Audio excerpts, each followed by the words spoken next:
we go. Before you even throw the punches, your stance must be right as far as your pivot. You start off with your pivot, get on your pivot, and it's light. The jab goes like this. This is exactly how the jab go. Jab. Counterpunching. But overall, I have to say Crawford. If you go down the list and ask me about tactical advantages, most of them are Crawford. You bring the hook with it.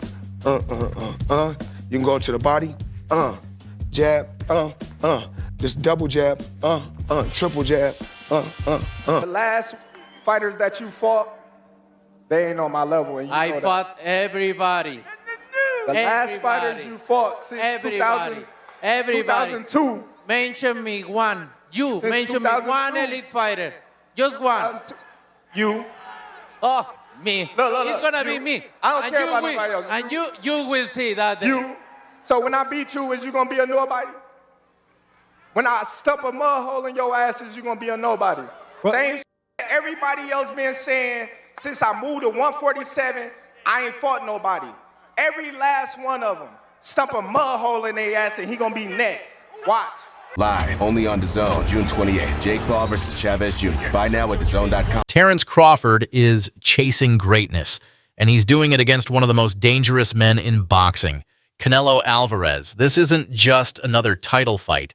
It's history in the making. Crawford is moving up to 168 pounds, 2 divisions above his last fight, aiming to become the first 3-division undisputed champion. No one has ever done it, but Bud believes he's the one. Jab. Crawford. Best defense. Crawford. Nowadays, Crawford. I would say early in the fight, Canelo. And earlier in his career, Canelo. But he hasn't been that kind of fighter in recent years. Although Crawford is also hittable. With any fighter, when you talk about their defense, the question is not, can they be hit with a shot? You take punches. Everyone, the greatest defensive fighters ever get hit. Pernell Whitaker, Willie Pep, Floyd Mayweather, they all get hit. The question is, can you hit them with combinations? And both guys are hard to hit. With the two-piece, hard to hit. So who has the best footwork out of the two? In terms of cutting off the ring, last fight notwithstanding, Canelo has gotten much better at cutting off the ring. But, early in his career, he had a problem with that and was much more comfortable counterpunching. But overall, I have to say Crawford. If you go down the list and ask me about tactical advantages, most of them are Crawford. What Canelo has is size. Size and, as a result, physical strength and punching power. Canelo also has a great chin. But in terms of, if you want to go skill for skill, especially the recent version of Canelo, who's had to turn into a seek and destroy guy, who had to learn as his career went on to cut off the ring and not just follow guys around. Like Lara, Trout, Floyd, he followed those guys around. He had trouble because he's really a natural counterpuncher who wants you to be smart. And I think with this one specifically, it ain't just about being smart.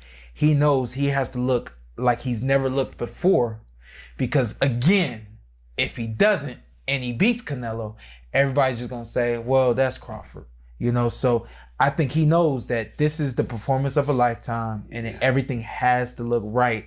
He knows in order for it to look right, he can't just go out there and let the dog go.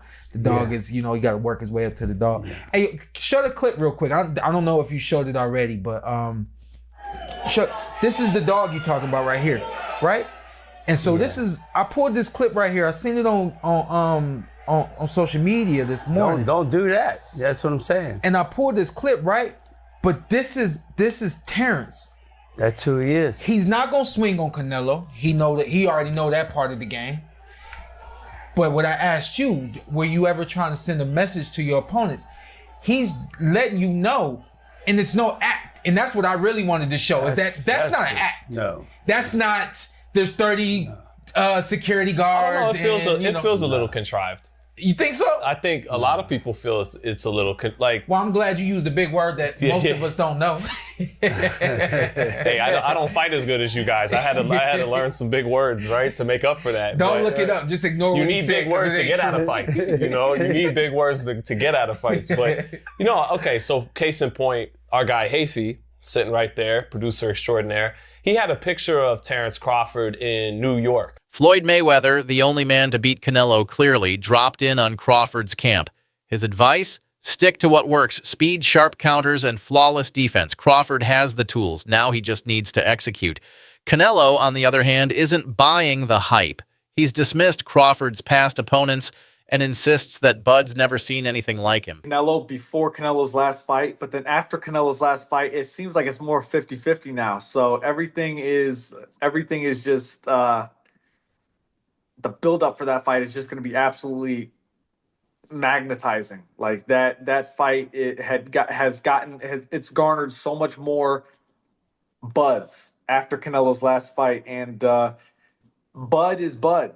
He's one of the greatest fighters in boxing history. He is one of the greatest fighters in boxing history. So it's going to be a fight. It's going to be awesome to watch. Have you sparred any of them? I haven't sparred Bud yet. I haven't been in Canelo's camp. I've met Canelo a few times.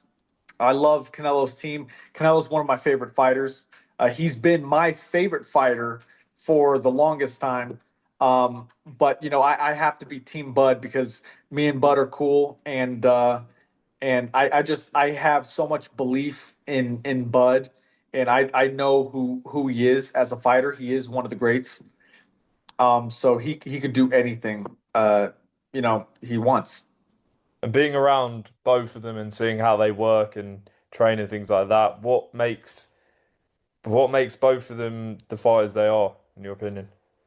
I've watched Bud, so for Bud in particular, he's calm in everything he does, and that kind of calm is scary to watch because it shows experience. You can see that he's been doing this for decades. Canelo uses his legs, he uses his core, and then his neck itself to lift up Bivol like Bivol was a featherweight. That is a huge representation of how strong Canelo is. When you look at his workouts, you can tell why he was able to do that. All these damn neck exercises that I wouldn't dare do. Okay, that stuff looks painful. The squatting and all that stuff that he's doing is exactly why Canelo Alvarez, honestly, is a strong fighter. He tried to do it again with William Skull. William Skull shook out of it, but he is a bull. Listen, Terrence Bud Crawford is strong. He is, okay? And he understands leverage, and he understands those things because he wrestled. Honestly, very true. But Saul Canelo Alvarez is also extremely strong. Now, let me know how you feel in the comments below. We're in the zone, war. Power, size, experience, it's all in Canelo's corner. But boxing isn't just about strength. It's about strategy. First of all, he got to go in there and he just got to fight him. You know what I'm saying? He got to go in there. I think Crawford just got to go in there and do what he got to do. You know what I'm saying? He got to just beat Crawford, show his IQ, show him why he's a two-time undisputed, world champion, and go in there with confidence. You know what I'm saying? That's all it is. There's a big weight difference, a big weight jump. That could be a difference in the fight. Because obviously, it's like me jumping up to heavyweight. Obviously, I'm a foot of power. I'm a foot of that size difference, compared to my other fights. So I just think that he got to go in there and just be himself. And I said, if he loses, we'll just all know that, hey, he just jumped up 2 weight classes to be great. You know what I'm saying? It's not, he can't really, he's testing himself. He's testing himself a great fighter. So, and I don't doubt him, I don't got no doubt in my mind. He's a 2-time undisputed world champion for a reason. So, and I don't think none's going to phase him in that fight. You know what I'm saying? Maybe the power, maybe the size, you know what I'm saying? And, Canelo, he's not knocking Canelo out. So, he just got to go in there, just IQ. Would you lean towards Canelo still in that fight? I got faith in him. I think Crawford could do it. You know what I'm saying? I think he could do it. Just like I said, just the size. The only shit that throws the fight off is the size and, obviously the power. And Canelo's IQ too, because Canelo got IQ, you know what I'm saying? And Canelo fought a lot much bigger guys, So I know the Crawford's power ain't gonna phase him. I know Crawford's size ain't gonna phase him either, you know what I'm saying? So, but for me, I think it's a 50-50. Bud Crawford is taking his undefeated record, putting it on the line, daring to be great, to try and knock off Saul Canelo Alvarez from his throne.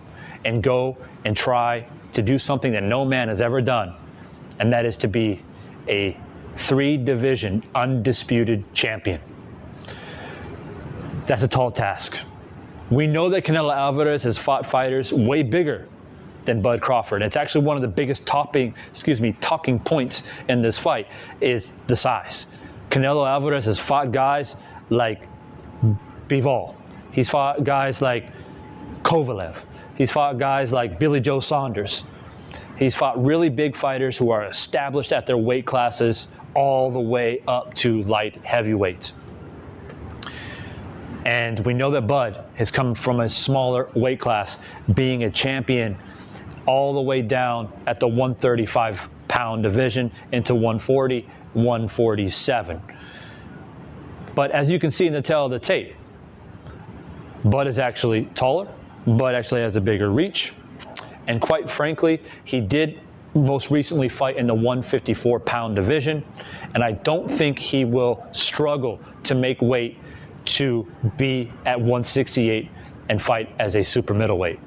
The question is, though, is bone structure. Who's going to carry that weight more effectively? We know that Canelo Alvarez has been in the weight longer, and as I mentioned, he's fought bigger guys.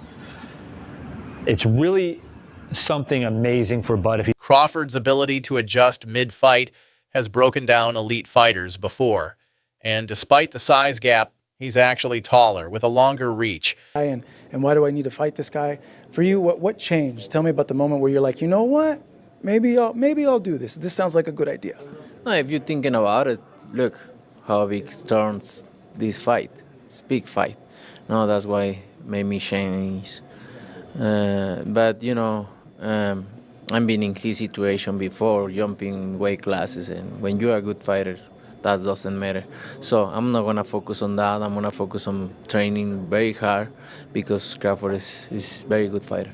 Yeah, tell me about your experience with that, because now it's reversed. He's coming up in weight. What could be dangerous? What aren't we seeing that maybe you see in this fight? No, everything. He's a good fighter. Obviously, I know that, and I need to be careful. I need to be careful in everything. Huge fight, September 13th. Who do you think's going to win that? I'm pulling for Crawford in this one. I think people was underestimating his strength right now and his size. And I think he's a little more hungry than Canelo. So let's see though. But I like both guys, but I'm a little closer to Crawford. So I want. This is a huge fight that's coming up. I really like Terrence Crawford. I think, you know, we were talking about coaches breaking down film. And I think that Terrence does a good job of that, breaking his opponent down in the fight. I think that he does a good job of adjusting. I do think that, you know, Canelo is a big feat ahead of him because I also like Canelo. Like, it's kind of one of those things like, who do I like more that night? It's going to be a really good fight. I like both of them. I think that, you know, that is something that I think women's boxing does a good job of, is putting on fights like that. Like we'll fight whoever. So I think it's cool to see the men starting to do more of that. Analysts say this fight is closer than it looks. One side brings the pressure, the other pure precision. If Crawford pulls it off, we're talking about a legacy-defining win. Made him this great.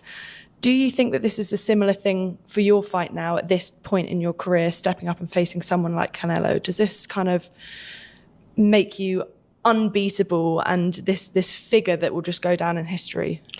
I don't know. I don't know about comparing it to his situation, but it will be a situation where I'll be talked about for many decades to come, and definitely go down in the history books as one of the best fighters to ever lace up the 100% certain you're gonna win. We never 100%. What percentage are you? 70. To say 70% chance, it just doesn't sound that confident. But I want to say this, though. He was being truthful. He knows how important this fight is. And it's that important because it is very difficult. So him saying this is difficult, and I'm giving myself a 70% chance, which is why I'm doing it. It is not because I'm bigger than him and this is easy and I'm stronger than him actually and people don't understand that I'm more skillful. No, he's a beast. And this has never been done. And this is not a sure thing. And that's why I'm so eager to do it. That's the definition of greatness. That's why he should be on the Mount Rushmore if he accomplishes it. That's why Terrence Crawford is brave. One that will echo through boxing history. September 13th, 2 undisputed champions, one unforgettable night.